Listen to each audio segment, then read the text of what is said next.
जेएससीसी CGL paper leak मामले पर सियासत जारी है। पेपर लीक मामले पर विपक्ष सरकार और जेएससीसी पर हमलावर है। अब बीजेपी ने पूर्व मुख्यमंत्री हेमंत सोरेन की चैटिंग को लेकर सवाल उठाए हैं, जिसमें अभ्यर्थियों के एडमिट कार्ड साझा किए गए थे।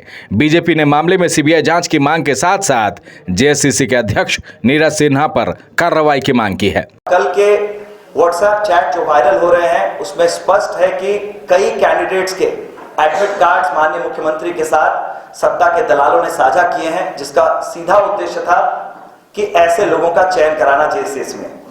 जेएसएससी के संबंध में निम्नलिखित सवाल है मेरे पास, जो मैं आपके माध्यम से राज्य सरकार से पूछना चाहूंगा।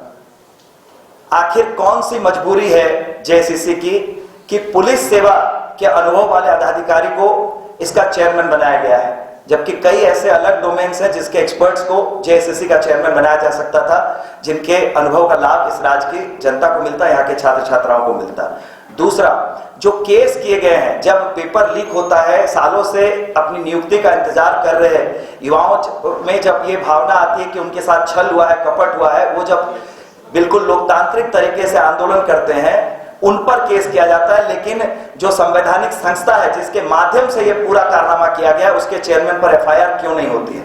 इधर पेपर लीक मामले में विपक्ष के हमले का जवाब सत्ताधारी पार्टी कांग्रेस ने दिया है। नीरज सिन्हा को हटाने की बीजेपी की मांग पर कांग्रेस ने जवाब देने की बजाय बीजेपी शासन में जेपीएससी घोटाले का राग अलापा है। हालांकि कांग्रेस ने अभ्यर्थियों को भरोसा दिया है कि पेपर लीक मामले में जो भी दोषी होंगे कार्रवाई उन पर होकर रहेगी।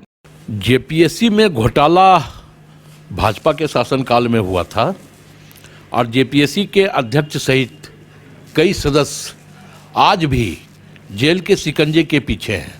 ये भारतीय जनता पार्टी को याद नहीं है क्या? जेएससीसी पेपर लीक मामले में सरकार ने गंभीरता से लिया है और हमने सीआईटी का गठन भी कर दिया है। जांच होने दीजिए, जांच होगी और दोषी अधिकारी बख्शे नहीं जाएंगे। और इसी के लिए सरकार ने पूरी संजीदगी के साथ विधेयक लाने का काम किया है विधानसभा के पटल पे।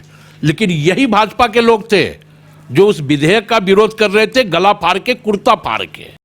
8 साल के जद्दोजहद के बाद झारखंड में सीजीएल की परीक्षा आयोजित हुई, लेकिन जिस तरह से पेपर लीक हुआ, फिर सियासत शुरू हुई, एसआईटी का गठन हुआ, सीबीआई जांच की मांग की गई, लेकिन अब तक पेपर लीक मामले में नतीजा यही है कि अभ्यर्थी आस लगाए बैठे हैं। रांची से कैमरा सहयोगी नूतन के साथ करिश्मा सिन्हा की रिपोर्ट।